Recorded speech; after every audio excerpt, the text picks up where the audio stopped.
Teachings of Lord Caitanya by His Divine Grace, A.C. Bhaktivedanta Swami Prabhupāda. Chapter 20. The Goal of Vedānta Study. It is concluded that Lord Krishna, or Vishnu, is not of this material world. He belongs to the spiritual world. One who considers him to be a material demigod is a great offender and blasphemer. Lord Vishnu is not subject to perception by material senses, nor can he be realized by mental speculation. There is no difference between the body and soul of the Supreme Lord Vishnu, although in the material world there is always a difference between the body and the soul. Things material are enjoyed by the living entities because the living entities are superior, whereas material nature is of inferior quality. Thus, the superior quality, the living entities, can enjoy the inferior quality, matter. Because Lord Vishnu is in no way touched by matter, he is not subject to enjoy material nature the way the living entities do. The living entities cannot attain knowledge of Vishnu by enjoying their habits of mental speculation. The infinitesimal living entities are not the enjoyers of Vishnu, but they are enjoyed by Vishnu. Only the greatest offender thinks that Vishnu is enjoyed. The greatest blasphemy is to consider Vishnu and the living entity on the same level. The Supreme Absolute Truth, the personality of Godhead, is compared to a blazing fire, and the innumerable living entities are compared to sparks emanating from that fire. Although both the Supreme Lord and the living entities are qualitatively fire, there is yet a distinction. Vishnu, the Supreme, is infinite, whereas the living entities, which are but sparks, are infinitesimal. The infinitesimal living entities are emanations from the original infinite spirit. In their constitutional position as infinitesimal spirits, there is no trace of matter. The living entities are not as great as Narayan, Vishnu, who is beyond this material creation. Even Shankaracharya accepts Narayan to be beyond the material creation. Since neither Vishnu nor the living entity are of the material creation, someone may inquire, why were the small particles of spirit created at all? The answer is that the Supreme Absolute Truth is complete in his perfection when he is both infinite and infinitesimal. If he is simply infinite and is not infinitesimal, he is not perfect. The infinite portion is the Vishnu Tattva, or the Supreme Personality of Godhead, and the infinitesimal portion is the living entity. Due to the infinite desires of the Supreme Personality of Godhead, there is existence in the spiritual world. And due to the infinitesimal desires of the living entity, there is existence in the material world. When the infinitesimal living entities are engaged in their infinitesimal desires for material enjoyment, they are called Jiva Shakti. But when they are dovetailed with the infinite, they are called liberated souls. There is no need to ask, therefore, why God created the infinitesimal portions. They are simply the complementary side of the Supreme. It is doubtlessly essential for the infinite to have infinitesimal portions, which are inseparable parts and parcels of the Supreme Soul. Because the living entities are infinitesimal parts and parcels of the Supreme, there is a reciprocation of feelings between the infinite and the infinitesimal. Had there been no infinitesimal living entities, the Supreme Lord would have been inactive, and there would not be variegatedness in spiritual life. There is no meaning to a king if there are no subjects, and there is no meaning to the Supreme God if there are no infinitesimal living entities. How can there be meaning to the word Lord if there is no one to overlord? The conclusion is that the living entities are considered to be expansions of the energy of the Supreme Lord, and the Supreme Lord, the personality of Godhead, Krishna, is the energetic. In all Vedic literatures, including Bhagavad Gita and Vishnu Purana, much evidence is given to distinguish between the energy and the energetic. In Bhagavad Gita, it is clearly stated that earth, water, fire, air, and ether are the 5 principal gross elements of the material world, and that mind, intelligence, and false ego are the 3 subtle elements. All material nature is divided into these 8 elements, which together comprise the inferior nature or energy of the Lord. Another name for this inferior nature is Maya, or illusion. Beyond these 8 inferior elements, there is a superior energy which is called Para Prakriti. That Para Prakriti is the living entity, who is found in great numbers throughout the material world. He is indicated in Bhagavad Gita as Jiva Bhutam. The purport is that the Supreme Lord is the absolute truth, the energetic, and as such he has his energies. When his energy is not properly manifested, or when it is covered by some shadow, it is called Maya Shakti. The material cosmic manifestation is a product of that covered Maya Shakti. The living entities are factually beyond this covered inferior energy. They have their pure spiritual existence and their pure identity, as well as their pure mental activities. All of them are beyond the manifestation of this material cosmos. Although the living entity's mind, intelligence, and identity are beyond the range of this material world, when he enters into this material world, due to his desire to dominate matter, his original mind, intelligence, and body become covered by the material energy. When he is again uncovered from these material or inferior energies, he is called liberated. When he is liberated, he has no false ego, but his real ego again comes into existence. Foolish mental speculators think that after liberation, one's identity is lost, but that is not so. Because the living entity is eternally part and parcel of God, when he is liberated, he revives his original, eternal, part and parcel identity.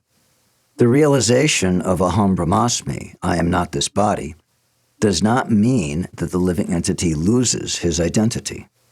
At the present moment, a person may consider himself to be matter, but in his liberated state, he will understand that he is not matter, but spirit soul, part of the infinite. To become Krishna conscious or spiritually conscious, and to engage in the transcendental loving service of Krishna, are signs of the liberated stage. In the Vishnu Purana, it is clearly stated, Vishnu Shakti Para Prokta Kshetra Tata Para Avidya Karma Samganya Tritiya Shaktir Ishyate. The energy of the Supreme Lord is divided into 3, Para, Kshetragya, and Avidya. The Para energy is actually the energy of the Supreme Lord himself. The Kshetragya energy is the living entity, and the Avidya energy is the material world, or Maya. It is called avidya or ignorance because, under the spell of this material energy, one forgets his actual position and his relationship with the Supreme Lord. The conclusion is that the living entities represent one of the energies of the Supreme Lord, and as infinitesimal parts and parcels of the Supreme, they are called jivas. If the jivas are artificially placed on the same level with the infinite Supreme, for both of them are Brahman or spirit, bewilderment will certainly be the result. Generally, Mayavadi philosophers are perplexed before a learned Vaishnav because the Mayavadis cannot explain the cause of bondage of the living entities. They simply say it is due to ignorance, but they cannot explain why the living entities are covered by ignorance if they are supreme. The actual reason is that the living entities, although qualitatively one with the Supreme, are infinitesimal and not infinite. Had they been infinite, there would have been no possibility of their being covered by ignorance. Because the living entity is infinitesimal, he is covered by an inferior energy. The foolishness and ignorance of the Mayavadis are revealed when they try to explain how it is the infinite is covered by ignorance. It is offensive to attempt to qualify the infinite as being subject to the spell of ignorance. Although Shankara was attempting to cover the Supreme Lord by his Mayavadi philosophy, he was simply following the order of the Supreme Lord. It should be understood that his teachings were a timely necessity, but not a permanent fact. In the Vedānta Sutra, the distinction between the energy and the energetic is accepted from the very beginning. In that Vedānta Sutra, the first aphorism, Jadma Yasya, clearly explains that the Supreme Absolute Truth is the origin or source of all emanations. Thus, the emanations are the energy of the Supreme, whereas the Supreme himself is the energetic. Shankara has falsely argued that if the transformation of energy is accepted, the Supreme Absolute Truth cannot remain immutable. But this is not true. Despite the fact that unlimited energy is always being generated, the Supreme Absolute Truth remains always the same. He is not affected by the emanation of unlimited energies. Shankaracharya has therefore incorrectly established his theory of illusion. Ramanujacharya has discussed this point very nicely. If you argue that before the creation of this material world there was only one absolute truth, then how is it possible that the living entity emanated from him? If he were alone, how could he have produced or generated the infinitesimal living entities? In answer to this question, the Vedas state that everything is generated from the absolute truth. Everything is maintained by the absolute truth, and after annihilation, everything enters into the absolute truth. From this statement, it is clear that the living entities enter into the supreme existence when they are liberated, and they do not change their original constitutional position. We must always remember that the Supreme Lord has his creative function, and that the infinitesimal living entities have their creative functions also. It is not that their creative function is lost when they are liberated and enter into the Supreme after the dissolution of the material body. On the contrary, the creative function of the living entity is properly manifested in the liberated state. If the living entity's activities are manifest even when he is materially conditioned, then how is it possible for his activities to stop when he attains liberation? The living entities entering the state of liberation may be compared to a bird entering a tree, or an animal entering the forest, or a plane entering the sky. In no case is identity lost. When explaining the first aphorism of the Vedānta Sutra, Shankara most unceremoniously tried to explain that Brahman, or the Supreme Absolute Truth, is impersonal. He also cunningly tried to switch the doctrine of byproduct into the doctrine of change. For the Supreme Absolute Truth, there is no change. It is simply that a byproduct results from his inconceivable powers of action. In other words, a relative truth is produced out of the Supreme Truth. When a chair is produced out of crude wood, it is said that a byproduct is produced. The Supreme Absolute Truth, Brahman, is immutable, and when we find a byproduct, the living entity or this cosmic manifestation, it is a transformation or a byproduct of the Supreme. It is like milk being transformed into yogurt. In this way, if we study the living entities in the cosmic manifestation, it will appear that they are not different from the original Absolute Truth. But from Vedic literatures, we understand that the Absolute Truth has varieties of energy, and that the living entities and the cosmic manifestation are but a demonstration of his energies. The energies are not separate from the energetic. Therefore, the living entity and cosmic manifestation are inseparable truths, part of the Absolute Truth. Such a conclusion regarding the Absolute Truth and the relative truth should be acceptable to any sane man. The Supreme Absolute Truth has his inconceivable potency, out of which this cosmos has been manifested. In other words, the Supreme Absolute Truth is the ingredient, and the living entity and the cosmic manifestation are the byproducts. In the Taittiriya Upanishad, it is clearly stated, Yato va imani bhutani jayante. The Absolute Truth is the original reservoir of all ingredients, and this material world and its living entities are produced from those ingredients. Unintelligent persons who cannot understand this doctrine of byproducts cannot grasp how the cosmic manifestation and the living entity are simultaneously one and different from the Absolute Truth. Not understanding this, one concludes, out of fear, that this cosmic manifestation and the living entity are false. Shankaracharya gives the example of a rope being mistaken for a snake, and sometimes the example of mistaking an oyster shell for gold is cited. But surely such arguments are ways of cheating. As mentioned in the Mandukya Upanishad, the rope for a snake and the oyster for gold examples have their different applications and can be understood as follows. The living entity in his original constitutional position is pure spirit.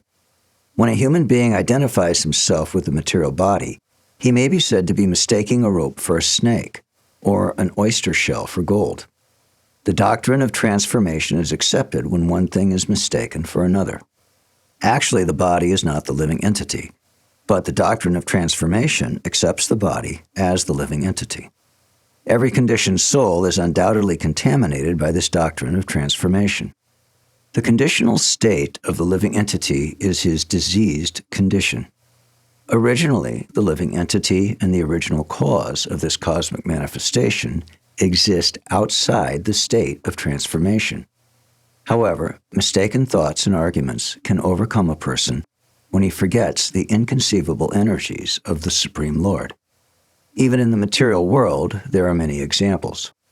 The sun has been producing unlimited energy from time immemorial, and so many byproducts result from the sun. Yet there is no change in the heat and temperature of the sun itself. Despite its being a material product, if the sun can maintain its original temperature and yet produce so many byproducts, is it difficult for the Supreme Absolute Truth to remain unchanged in spite of producing so many byproducts by his inconceivable energy? Thus, there is no question of transformation as far as the Supreme Absolute Truth is concerned. In Vedic literatures, there is information of a material product called touchstone, which simply by touch can transform iron into gold. The touchstone can produce an unlimited quantity of gold and yet remain the same. Only in the state of ignorance can one accept the mayavada conclusion that this cosmic manifestation and the living entities are false or illusory. No sane man would impose ignorance and illusion upon the Supreme Absolute Truth, who is absolute in everything. There is no possibility of change, ignorance, or illusion being in him. The Supreme Brahman is transcendental and completely different from all material conceptions. In the Supreme Absolute Truth, there is every possible inconceivable energy existing. In the Shvetashvatara Upanishad, it is stated that the Supreme Absolute Personality of Godhead is full of inconceivable energies and that no one else possesses such energies. By misunderstanding the inconceivable energies of the Supreme, one may falsely conclude that the Supreme Absolute Truth is impersonal. Such a deluded conclusion is experienced by a living being when he is in an acute stage of disease. In Srimad Bhagavatam also, there are statements to the effect that the Supreme Atma, the Lord, has inconceivable and innumerable potencies. It is also stated in Brahma Sutra that the Supreme Spirit has many variegated and inconceivable energies. Nor should one think that there is any possibility of ignorance existing in the Absolute Truth. Ignorance and knowledge are conceptions in this world of duality, but in the Absolute there is no duality. It is simply foolishness to consider that the Absolute is covered by ignorance. If the Absolute Truth can possibly be covered by ignorance, how can it be said to be absolute? Understanding the inconceivability of the Absolute is the only solution to the question of duality. This is because duality arises from the inconceivable energy of the Absolute. By his inconceivable energies, the Supreme Absolute Truth can remain unchanged and yet produce this cosmic manifestation with all its living entities, just as touchstone can produce unlimited quantities of gold and yet remain unchanged. Because the Absolute Truth has such inconceivable energies, the material quality of ignorance cannot pertain to him. The true variegatedness which exists in the Absolute Truth is a product of his inconceivable energy. Indeed, it can be safely concluded that this cosmic manifestation is but a byproduct of his inconceivable energies. Once we accept the inconceivable energies of the Supreme Lord, we will find that there is no duality at all. The expansion of the energy of the Supreme Lord is as true as the Supreme Lord. As far as the manifestation of the Supreme Energy is concerned, there is no question of transformation. The same example can be cited. In spite of producing unlimited quantities of gold, the touchstone remains the same. We therefore hear some sages say that the Supreme is the ingredient or cause of this cosmic manifestation. Actually, the example of the rope and the snake is not completely irregular. When we accept a rope to be a snake, it is to be understood that we have experienced a snake previously. Otherwise, how can the rope be mistaken for a snake? Thus, the conception of a snake is not untrue or unreal in itself. It is the false identity that is untrue or unreal. When, by mistake, we consider the rope to be a snake, that is our ignorance. But the very idea of a snake is not in itself ignorance. When we accept a mirage to be water in the desert, there is no question of water being a false concept. Water is a fact, but it is a mistake to think that there is water in the desert. Thus, this cosmic manifestation is not false, as Shankaracharya maintains. Actually, there is nothing false here. The Mayavadis say that this world is false because of their ignorance. It is the conclusion of Vaishnava philosophy that this cosmic manifestation is a byproduct of the inconceivable energies of the Supreme Lord. The principal word in the Vedas, Pranava Omkara, is the sound representation of the Supreme Lord. Therefore, Omkara should be considered the supreme sound. However, Shankaracharya has falsely preached that Tattvam Asi are the supreme vibrations. Omkara is the reservoir of all the energies of the Supreme Lord. Shankara is wrong in maintaining that the words Tattvam Asi are the supreme vibration of the Vedas, for Tattvam Asi are secondary words only. Tattvam Asi suggests only a partial representation. In Bhagavad Gita, the Lord has, in many places, given importance to Omkara. Similarly, Omkara is given importance in the Atharva Veda and the Mandukya Upanishad.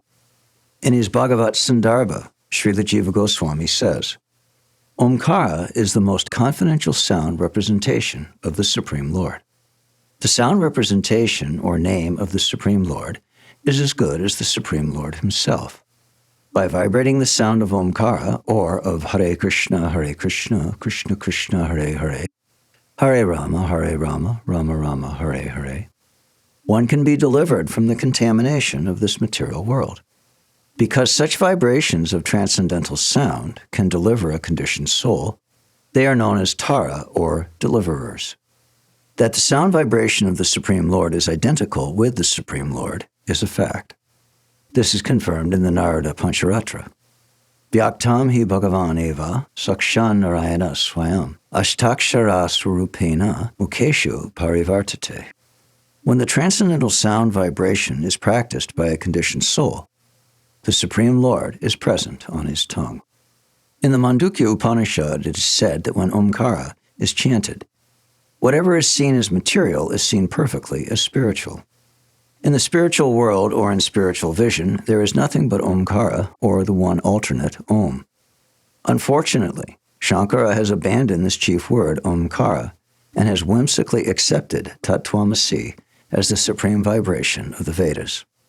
By accepting such a secondary word and leaving aside the principal vibration, he has given up a direct interpretation of the scripture in favor of his own indirect interpretation. Sripad Shankaracharya has unceremoniously obscured the Krishna consciousness described in the Purusha Vedānta Sutra by manufacturing an indirect interpretation and abandoning the direct interpretation. Unless we take all the statements of Vedanta Sutra as self-evident, there is no point in studying Vedanta Sutra. Interpreting the verses of Vedanta Sutra according to one's own whim is the greatest disservice to the self-evident Vedas. As far as the Omkara Pranava is concerned, it is considered to be the sound incarnation of the Supreme Personality of Godhead. As such, Omkara is eternal, unlimited, transcendental, supreme, and indestructible. He, Omkara, is the beginning, middle, and end, and he is beginningless as well. When one understands Omkara as such, he becomes immortal. One should thus know Omkara as a representation of the Supreme situated in everyone's heart. One who understands Omkara and Vishnu as being one and the same, and all-pervading, never laments in the material world, nor does he remain a Shudra. Although he, Omkara, has no material form, he is unlimitedly expanded, and he has unlimited form. By understanding Omkara, one can become free from the duality of the material world and attain absolute knowledge. Therefore, Omkara is the most auspicious representation of the Supreme Lord. Such is the description given by Mandukya Upanishad. One should not foolishly interpret an Upanishadic description and say that because the Supreme Personality of Godhead cannot appear himself in this material world in his own form, he sends his sound representation, Omkara, instead. Due to such a false interpretation, Omkara comes to be considered something material, and consequently Omkara is misunderstood and praised as being simply an exhibition or symbol of the Lord. Actually, Omkara is as good as any other incarnation of the Supreme Lord. The Lord has innumerable incarnations, and Omkara is one of them. As Krishna states in Bhagavad Gita, amongst vibrations, I am the syllable Om. This means that Omkara is non-different from Krishna. Impersonalists, however, give more importance to Omkara than to the personality of Godhead, Krishna. The fact is, however, that any representational incarnation of the Supreme Lord is non-different from him. Such an incarnation or representation is as good spiritually as the Supreme Lord. Omkara is therefore the ultimate representation of all the Vedas. Indeed, the Vedic mantras or hymns have transcendental value because they are prefixed by the syllable Om. The Vaishnavas interpret Omkara as follows. By the letter O, Krishna, the Supreme Personality of Godhead, is indicated. By the letter U, Krishna's eternal consort, Srimati Radharani, is indicated. And by the letter M, the eternal servitor of the Supreme Lord, the living entity, is indicated. Shankara has not given such importance to the Omkara. However, importance is given in the Vedas, the Ramayana, the Puranas, and in the Mahabharata, from beginning to end. Thus the glories of the Supreme Lord, the Supreme Personality of Godhead, are declared.